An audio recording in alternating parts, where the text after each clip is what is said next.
Bismillahirrahmanirrahim. Assalamualaikum warahmatullahi wabarakatuh. Alhamdulillah berjumpa kembali dalam klip video pembelajaran untuk mata kuliah reklamasi dan tata air lahan basah dan gambut bersama saya Vera Budiarsa Arif. Mari kita lanjutkan pembelajaran kita.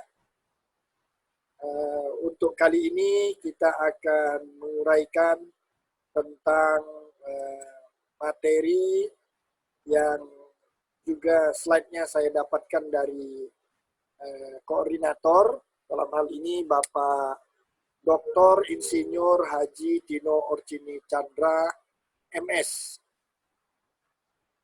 Ini slide full screen. Supaya sama-sama bisa lihat. Oke.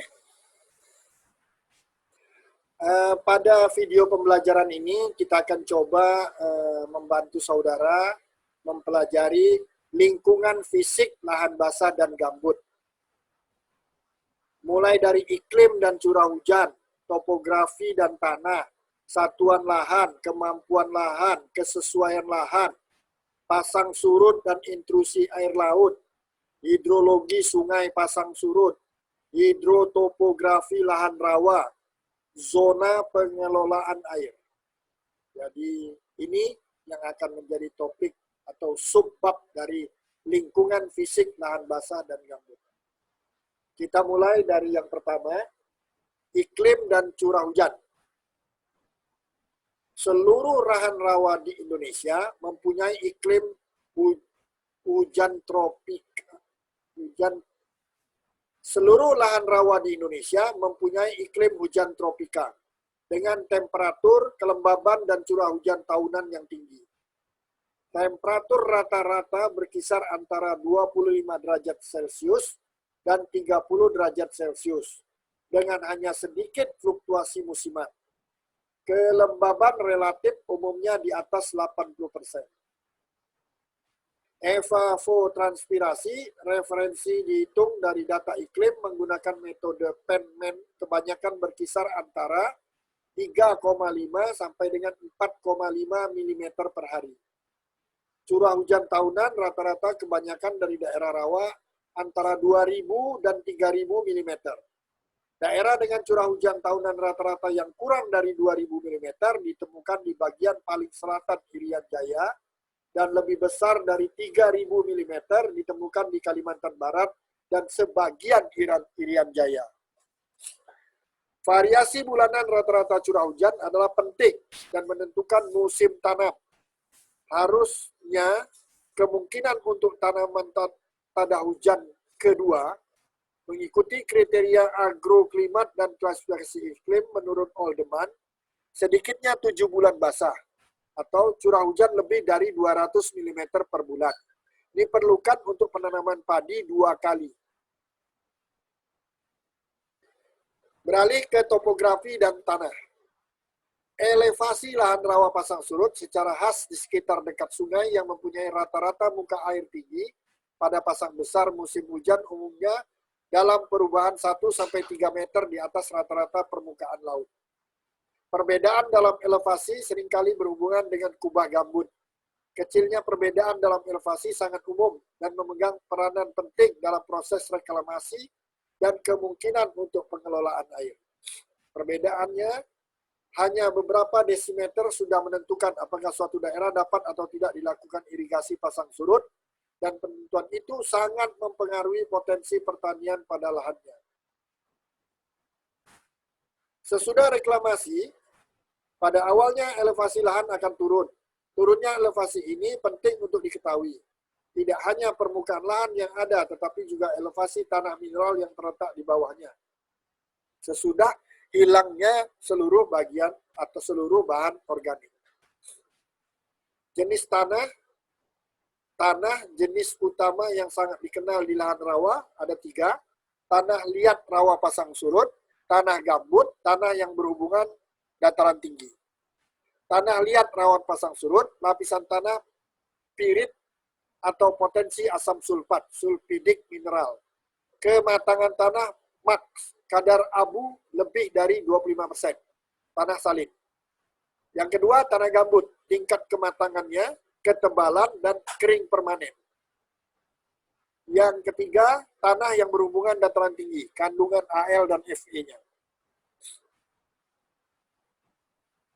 Analisis penggunaan lahan. Penggunaan lahan berdasarkan FAO pada tahun 1976 dapat dianalisis melalui 3 aspek sebagai berikut.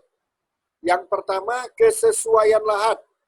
Ini berhubungan dengan satu penggunaan lahan tertentu. Contoh, kesesuaian lahan untuk perkebunan tebu, padi, sagu, sawit misalnya, dan lain sebagainya. Yang kedua, kemampuan lahan. Ini berhubungan dengan serangkaian atau sejumlah penggunaan, di mana ruang lingkupnya lebih luas. Contoh, untuk pertanian, kehutanan, perkebunan, tidak spesifik komoditi. Yang ketiga, nilai lahan, merupakan konsep nilai yang didasarkan pada pertimbangan ekonomi, yang dinyatakan dalam bentuk biaya per tahun. Contoh, sewa.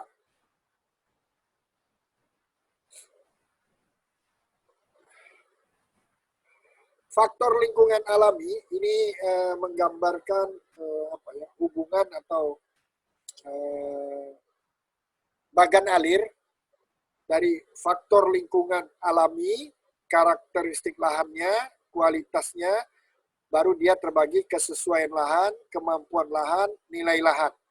Sini ada faktor teknik, sosial, politik, dan ekonomi. Ini mempengaruhi ketiga-tiganya. Barulah akan didapatkan penggunaan lahan yang optimum. Keperluan evaluasi lahan.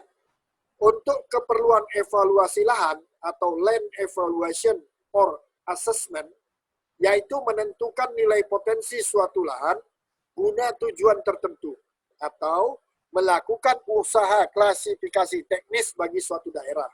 Maka perlu difahami yang pertama, satuan lahan atau land unit, kemampuan lahan, land capability, kesesuaian lahan, land suitability, zona pengelolaan air, water management zoning. Yang pertama, satuan lahan. Kualitas lahan adalah sejumlah karakteristik atau sifat-sifat lahan tertentu yang mempunyai pengaruh yang nyata terhadap kesesuaian lahan untuk suatu penggunaan tertentu atau tanaman.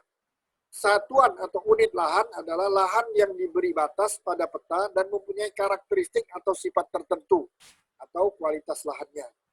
Satuan atau unit lahan rawa dikelompokkan menjadi 10 unit lahan atau SPT, Satuan Peta Tanah. Ini dia, 10 unit lahan, Satuan Peta Tanah, lahan rawa. Mulai dari unit lahan 1 sampai 10, SPT 1 sampai SPT 10. Lihat satu-satu. Yang SPT 1, daerah irigasi pasang surut, tanah mineral atau organik. SPT 2, tanah pirit dan mak salin, kedalaman drainase 30 sampai 60. SPT 3, tanah pirit dan mak salin, kedalaman drainase lebih dari 60 cm. SPT 4, tanah pirit dan mak non salin, kedalaman drainase 30 sampai 60. SPT 5, tanah pirit dan mak non salin, kedalaman drainase lebih dari 60. SPT 6, tanah gambut. SPT 7, witis, tanah dengan kesuburan rendah. SPT 8, tanah non pirit, non salin, kedalaman drainase 30 sampai 60. SPT 9, tanah non pirit, non salin, kedalaman drainase lebih dari 60 cm. Terakhir, SPT 10, tanah non pirit dan salin. Ini gambar atau foto ilustrasi land unit. Kemampuan lahan. Kemampuan lahan adalah potensi lahan yang didasarkan atas kecocokan lahan untuk penggunaan pertanian secara umum. Daerah pertanian, padang pengembalaan ternak, hutan, cagar alam, dan sebagainya. Potensi lahan ini diklasifikasikan berdasarkan kelas kemampuan lahan. Dari kelas kemampuan lahan 1 sampai 8. Pembagian kelas-kelas tersebut adalah sebagai berikut. Kelas 1 sampai 4 dapat digunakan untuk sawah, tegalan, atau tumpang sari. Kelas kelima untuk tegalan atau tumpang sari dengan tindakan konservasi tanah. Kelas keenam untuk hutan produksi. Kelas ketujuh untuk hutan produksi terbatas. Terakhir, kelas ke-8 untuk hutan lindung. Ini ilustrasinya. Mulai dari kelas 1, 2, 3, 4, 5, 6, 7, sampai 8. Yang tadi, hutan lindung. Ini mudah-mudahan cukup jelas. Jadi dari karakteristik lahan yang lereng, kedalaman, tekstur tanah, pH tanah, drainase, bahaya erosi, bisa dikelompokkan kepada lahan yang dapat digarap tadi, yang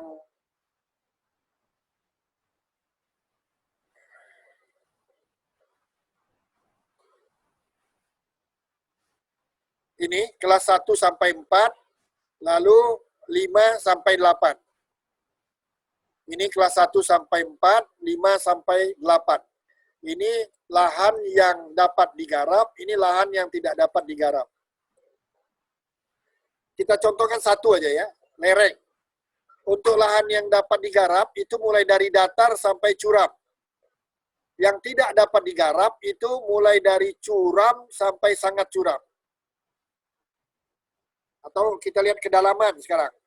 Kalau yang dapat digarap, dari mulai dalam geluh sampai dangkal pasir bergeluh. Tidak dapat digunakan itu dangkal sangat dangkal sampai dangkal dan sangat dangkal. Sama ya. Oke, nanti ini bisa dilihat sendiri pH-nya, drainasenya. Nanti kalau yang akan mendalami tentang kelas kemampuan lahan, ini akan lebih menarik lagi. Oke. Kita beralih ke kesesuaian lahan. Kesesuaian lahan adalah potensi lahan yang didasarkan atas kesesuaian lahan untuk penggunaan pertanian secara khusus. Seperti tadi, pada sawah, tanaman palawija, tanaman perkebunan, atau tingkat jenis tanaman tertentu berikut tingkat pengelolaannya. Misalnya, padi sawah dengan irigasi dan pemupukan lengkap, dan lain sebagainya. Kesesuaian lahan kuantitatif adalah kesesuaian lahan yang ditentukan berdasarkan atas penilaian karakteristik atau kualitas lahan secara kuantitatif dengan angka. Klasifikasi kesesuaian lahan ini terbagi dalam 4 tingkatan. Yang pertama, kelas kesesuaian S1. Yang kedua, kelas kesesuaian S2, kelas kesesuaian S3, kelas kesesuaian N, kelas kesesuaian NA. Apa itu kelas kesesuaian S1? Yaitu sangat sesuai. Yang S2 sesuai. S3 sesuai marginal. Kesesuaian N tidak sesuai saat ini. N1, N2. Kelas kesesuaian NA tidak sesuai selamanya. Waduh, ini mau mencontohkan prasyarat tumbuh tanaman padi menurut atau wetland rice, sumbernya tidak tahu ini BPSDLP atau ini. Ini ada semacam apa ya, form untuk mengisi, untuk menentukan kelas kesesuaian lahan kita seperti apa. Sebagai kualitas lahannya, ini bisa dilihat ada suhu udara, tipe iklim, kondisi perakaran, ketersediaan hara, kondisi medan, dan seterusnya. Tipe iklim, ini terus. Nah, ini juga untuk padi gogo. Kalau tadi kan dicontohkan misalnya yang pertama tadi apa? Padi sawah, terus yang kedua ini jagung, masing-masing tanaman ya. Ini padi gogo. Ini untuk tanaman sayuran dataran rendah, iklim basah, misalnya seledri, selada, tomat, mentimun, cabai hijau, cabai merah. Ini kalau di Pontianak nih, di daerah Sungai Selamat, Dharma Putra, dan sebagainya. Ini tanaman sayuran. Nah, ini sama juga nih. Kalau di Pontianak itu di seberang, di Sungai Selamat dan sebagainya. Ini banyak yang digunakan untuk tanaman sayuran. Ini buah-buahan, mulai dari rambutan, nangka, sawo, kedondong, alpukat, dan mangga. Oke, sekarang beralih ke pasang surut dan intrusi air laut. Definisi. Pasang surut laut merupakan suatu fenomena pergerakan naik turunnya permukaan air laut secara berkala yang diakibatkan oleh kombinasi gaya gravitasi dan gaya tarik-menarik antara benda-benda astronomi, terutama oleh matahari, bumi, dan bulan. Pengaruh benda angkasa lain dapat diabaikan karena jaraknya lebih jauh atau ukurannya lebih kecil, menurut Bronker tahun 1964. Pasang surut laut ada gelombang yang dibangkitkan oleh adanya interaksi antara laut, matahari, dan bulan. Menurut Pariwono tahun 1989, fenomena pasang surut diartikan sebagai naik turunnya muka laut secara berkala akibat adanya gaya tarik benda-benda angkasa, terutama matahari dan bulan, terhadap massa air di bumi. Ini ilustrasinya, tata surya kalau mau dilihat, posisi bumi itu di lingkaran ketiga setelah apa tuh? Mana dia? Mars, setelah Mars. Enggak, setelah Mars. Setelah Venus. Merkurius, Venus, bumi, Earth. Nah, itu dia. Nah, ini hitungan-hitungannya terkait dengan misalnya jarak. Ini matahari ke bumi itu 150 juta kilometer. Kalau bumi ke bulan itu sekitar 384.000 kilometer. Nah, ini sudutnya. Ini teman-teman yang belajar astronomi. Nah, ini yang tadi dimaksud. Jadi, berbicara tentang pasang surut, ini ada kaitannya dengan benda-benda di antariksa, yaitu matahari dan bulan, paling tidak yang paling dekat. Ini menggambarkan perputaran bulan mengelilingi bumi, ini perputaran bumi mengelilingi matahari. Nah, pada posisi begini, bumi ini pada posisi terdekat dengan matahari, sedangkan pada saat ini terjauh. Bulan juga demikian, pada posisi ini dia jarak terdekat dengan bumi, ini jarak terjauh. Jadi ada istilah pasang bulan kan, biasa orang dengar kan. Nah, ini lebih cakep nih ilustrasinya. Ini matahari, ini bulan. Nah, mulai dari mana ya? Ya, mulai dari sini ya. Bulan baru belum nampak. Biasa kalau umat muslim nih menentukan bulan Ramadan, saatnya berpuasa. Ini melihat anak bulan katanya. Nah, ini lalu jadi bulan sabit, bulan separuh, bulan penuh. Wajib puasa, bukan wajib, sunnah puasa tengah bulan bagi umat muslim. Nah, ini di sini. Terus turun lagi dia jadi separuh, jadi sabit, hilang lagi bulan baru lagi. Ini terus saja berputar, sementara bumi terus mengelilingi matahari. Nah, perubahan-perubahan ini berpengaruh kepada pasang surut atau massa air di bumi. Fase-fase bulan. Nah, ini lebih jelas lagi. Ini yang full moon, ini new moon. Ini istilah bahasa asing ya. Ini bulan sabit tadi, setengah, 3/4, penuh, bulan purnama kata kita. Nah, ini menggambarkan massa air, ilustrasi massa air. Jadi pada saat posisi begini, maka akan terjadi pasang tinggi. Sedangkan di daerah yang ini surut. Kalau nanti bulannya dia ada di sini, maka yang pasang di sini. Sedangkan di sini surut. Nah, ini juga menggambarkan purnama, ini perbani. Jadi ini pasangnya kalau pasang surut tidak hanya bulan, tapi ini ada pengaruh dari matahari. Makanya pasangnya jauh lebih besar. Oke, kita bergeser ke energi pasang surut. Energi pasang surut terjadi dari resultan gaya gravitasi dan rotasi bumi dan gaya gravitasi matahari yang bekerja pada air laut. Oh, ini masih menggambarkan proses terjadinya pasang tadi. Terjadinya pasang dan surut air laut karena gaya tarik gravitasi. Ya, ini sama ya. Posisinya pada saat ini pasang tinggi, di sini surut. Nah, kalau bulannya di sini, maka posisi B yang akan pasang, yang A surut. Ini sama pang purnama, pang perbani. Oh, itu istilahnya ya. Saya juga baru tahu. Spring tide dengan nip tide.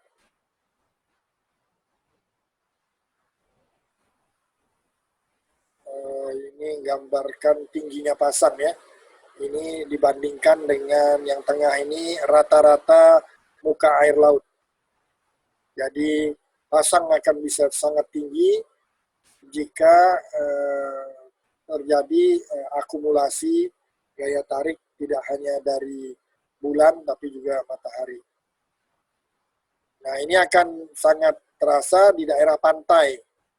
Ini kalau pantainya landai, antara surut dengan pasangnya nampak dari jauhnya pasang ini sampai ke jauh ke dalam sini ya. Kalau daerah pantainya curam, ini perubahan tingginya dilihat dari sini, ini H2. Nah, ini sangat bergantung kepada orang-orang yang mengatur pengairan atau irigasi ya, supaya tidak sia-sia masang saluran. Tipe pasang surut. Perairan laut memberikan respon yang berbeda terhadap gaya pembangkit pasang surut, sehingga terjadi tipe pasut yang berlainan di sepanjang pesisir. Menurut Dronker tahun 1964, ada 3 tipe pasut yang dapat diketahui. Pasang surut diurnal, yaitu bila dalam sehari terjadi 1 kali pasang dan 1 kali surut. Biasanya terjadi di laut sekitar Khatulistiwa. Lalu ada pasang surut semi diurnal, yaitu bila dalam sehari terjadi 2 kali pasang, 2 kali surut. Hampir sama tingginya. Kalau pasang surut campuran, yaitu gabungan dari tipe 1 dan 2, bila bulan melintasi khatulistiwa, deklinasi kecil, pasutnya bertipe semi-diural. Dan jika deklinasi bulan mendekati maksimum, terbentuk pasut diurnal.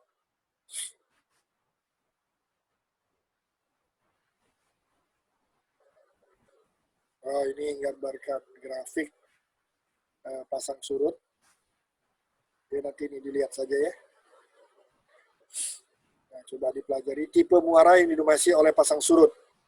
Ini menggambarkan muara dengan berbagai tipe. Karena daerah kita ini, misalnya contoh daerah Kuburaya itu sangat kentara benar dengan muara-muara seperti ini. Nah, ini tipe muara yang didominasi oleh aliran sungai. Nah, kita banyak sekali memiliki sungai yang bermuara ke laut. Ini sama, ocean interface saltwater. Oh, mungkin ini juga akan berbicara tentang intrusi air asin ya. Oke, ini dia penjelasannya. Air laut masuk ke dataran sampat melalui sungai dan akuifer. Intrusi air laut melalui sungai ditentukan oleh kemiringan kecepatan arus sungai. Intrusi air laut di daerah pantai merupakan suatu proses penyusupan air asin dari laut ke dalam air tanah tawar di daratan. Zona pertemuan antara air asin dengan air tawar disebut interface. Intrusi air laut melalui akuifer ditentukan permasalahan pokok pada kawasan pantai, yaitu keragaman sistem akuifer, posisi dan penyebaran penyusupan dan intrusi air laut, baik secara alami maupun secara buatan yang diakibatkan adanya pengambilan air tanah untuk kebutuhan domestik, nelayan, dan industri. Oleh karena itu, kondisi hidrologi di kawasan ini perlu diketahui dengan baik, terutama perbandingan antara kondisi alam dan kondisi setelah ada pengaruh eksploitasi.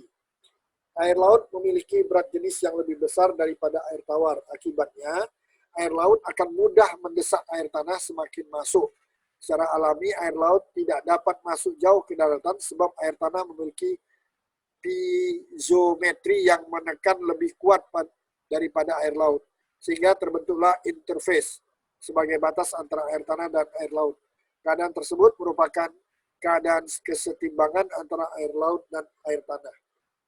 Mungkin saudara pernah dengar, misalnya contohnya daerah khusus ibu kota Jakarta, itu pernah maaf jika keliru, itu intrusi air asin itu katanya sudah sampai ke Tugu Monas, istilahnya gitulah. Begitu jauhnya dia masuk ke dalam, dan yang jelas karena air tanah, kebutuhan air tawar untuk sekian juta penduduk DKI itu mengandalkan air tanah. Jadi air tanah diambil, mungkin itu yang menyebabkan terjadinya penurunan piezometrik dari air tawar yang ada. Sehingga kesempatan itu diisi oleh intrusi dari air laut yang mulai dari Teluk Jakarta itu. Kira-kira seperti itu, mudah-mudahan. Maaf kalau keliru. Nah, ini dia. Ini yang tadi disebut interface ya. Karena lebih berat, dia di bawah, air tawar di atas. Nah, ini juga sama. Water table, itu fresh water itu maksudnya air tawar. Ini salt water intrusion, menggambarkan pemompaan yang berlebihan mengakibatkan akhirnya air laut bisa yang awalnya ada di bawah bisa naik ke atas. Oke, kita beralih ke hidrologi sungai pasang surut. Berdasarkan kekuatan arus pasang surut dan arus hulu sungai, kondisi sepanjang sungai pasang surut dapat dibedakan menjadi 3 zona jangkau sungai, yaitu zona 1 pasang surut air payau atau salin, zona 2 pasang surut air tawar, zona 3 non pasang surut. Nah, ini paling bagus ini gambarnya. Ini menggambarkan mulai dari muara sampai seolah-olah macam satu das ya. Jadi ini dibagi 3 ya. Ini ada garis horizontal ini, saudara lihat. Ini gambut pantai, gambut transisi, gambut pedalaman. Ini gambut pantai, pengaruh pasang surut, masih ada secara tidak langsung dipengaruhi pasang surut. Ini tidak ada pengaruh pasang surut sama sekali. Kalau bagian rawa, gambut marin, rawa pasang surut, ada air payau kadang-kadang, terus fisiografi utamanya naik terus ke atas. Ini stratifikasi dari rawa maupun gambut. Jangkauan air sungai pasang surut. Secara lebih rinci, kondisi sepanjang sungai pasang surut dapat dibedakan menjadi 4 jangkauan sungai, di mana setiap jangkauan punya konsekuensi khusus untuk pengembangannya. Ini muara ya, ini muara, masuk terus ke dalam. Ini coba kita lihat yang satu nih, tree crop. Oh, ini padi. Muka air sepenuhnya dipengaruhi pasang surut. Intrusi air asin, drainase baik, irigasi tidak ada, tergantung curah hujan.